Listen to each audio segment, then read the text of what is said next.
There is a secret weapon against the devil that I'm sure you've never heard of before. In fact, this is not mentioned in movies, books, or anything else like that. And it is very easy to use. So, what is this weapon? Many people have used relics and other physical objects against the devil, and it works. But, as we all know, the devil is a pure spirit, and therefore spiritual weapons are stronger against him than material objects. But the devil is going to hate me for using this material object, my magnifying glass, because today I will show you the best way to attack the devil spiritually. And what better way to explain this than through the deeds of the great Saint John Marie Vianney. I'm still going to make another video about his life before ours, an adventure that no one expects from this little priest who hears confessions 18 hours a day. But today, I'm going to talk about another of his adventures, his innumerous, and I mean innumerous encounters with the devil, and a secret weapon that made the devil look like a fool before the frail parish priest of ours. Some of these stories, I'm sure you already know them. But don't forget that with our trusted magnifying glass, we will see things in those same stories that we can't see with the naked eye. Saint John Vianney didn't need a magnifying glass to see the devil. He saw him all the time and all over the place. So much so that he even gave the devil a nickname. He called him the grappin, or in English, it's the grappler, like grappling hook. The devil attacked him so much and so insistently that someone commented to him that he must have been very afraid of the devil. And St. John replied to him jokingly, "You get accustomed to it. The grappin and I are almost comrades." Yes, he saw the devil so often that it was as if they worked together. There was one time when some people decided to make some soup for St. John Vianney on a day of abstinence. That is, a day where you can't eat meat. So it was probably a Friday in Lent. They thoroughly cleaned the saucepan before filling it with water. And when the soup was ready, they opened up the lid and there appeared bits of meat inside the soup. So they threw it out, filled it up with fresh water, and made another soup. And behold, again, there was meat inside it. So they told St. John Vianney what had happened. And he immediately said it was the work of the devil. Another story, a young man called Denis Chalin had once gone to confession with the saint in the saint's room. There in his rectory, he had a little confessional in his room. So while the boy was halfway through his confession, the kneeler started trembling. And Dennis might have thought it was his knees that were trembling. But when he looked around the room, everything in the room was trembling. The boy immediately tried to stand up, but the holy priest kept him kneeling, saying, "It's nothing, it's only the devil." On another occasion, they told him that his room was on fire. St. John Vianney simply handed the keys to his room to put out the flames and said very coldly, "It's that villainous grappin." At the beginning, St. John said, "I felt afraid." This he confessed to Monsieur Mermond, one of his faithful friends and penitents.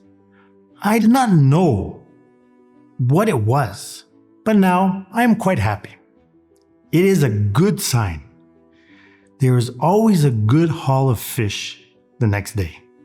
For the saint, fish were the sinners that would convert and would be saved. "The devil gave me a good shaking last night," he would say sometimes. "We shall have a great number of people tomorrow." The grappin is very stupid. He himself tells me they rival great big sinners.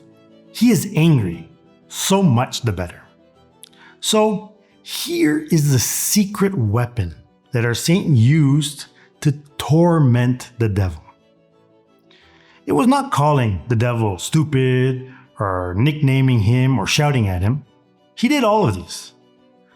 But he accepted the attacks of the devil with patience. But even patience was not the secret weapon. He did something more than being patient. So where's my magnifying glass? Here it is. So how do we express what this weapon is in one word? The best word that I could come up with is enthusiasm. When someone is not enthused, he gets discouraged and feels like giving up and goes into depression. But if a person has enthusiasm, the more the difficulties arise, the more determined he gets. A wind blows out a candle flame, but it fans a great fire. In the same way, difficulties make a common person give up and an enthused person more resolute. Yes, the more St. John was attacked, the more he would be filled with happiness. This is a characteristic of someone who is enthusiastic. Enthusiasm comes from Greek and it means filled with God. My founder, Monsieur Roncla, used to say that he had more hope for a person who was in a state of mortal sin but still maintained his enthusiasm than a person in the state of grace who had lost his enthusiasm. Because the person in the state of grace without enthusiasm would easily lose his state of grace and commit a mortal sin. But a person who was enthusiastic about God and God's pardon would easily run to confession and recover his state of grace. So we should never, and I say this, never be discouraged when we commit a sin or when any attack of the devil comes our way, because our hope and joy is based on the goodness of God. The devil is powerless before God. And what he perhaps hates the most is God's goodness and kindness. God is avid for our salvation, and he wants us to be with him more than we could ever imagine.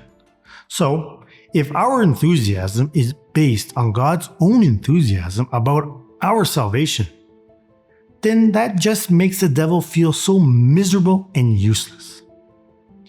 That is why I propose to you a very powerful way to be enthusiastic about God and his goodness. It is the consecration to Mary by the method of St. Louis de Montfort. I'll leave a link in the description below. Mary will fill you with her spirit to glorify the Lord the way she did and does. And it's the boost you'll need to always be enthusiastic about God and his wonderful saints. St. John Vianney himself fills us with such enthusiasm for Mary and his saints.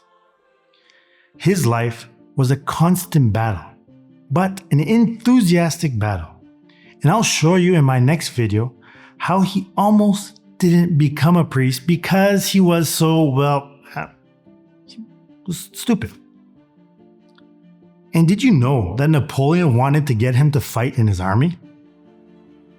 What was the key factor that made him who he is? And how should you imitate him? So, don't miss the next episode to find out. Hope to see you then. God bless and Salve Maria.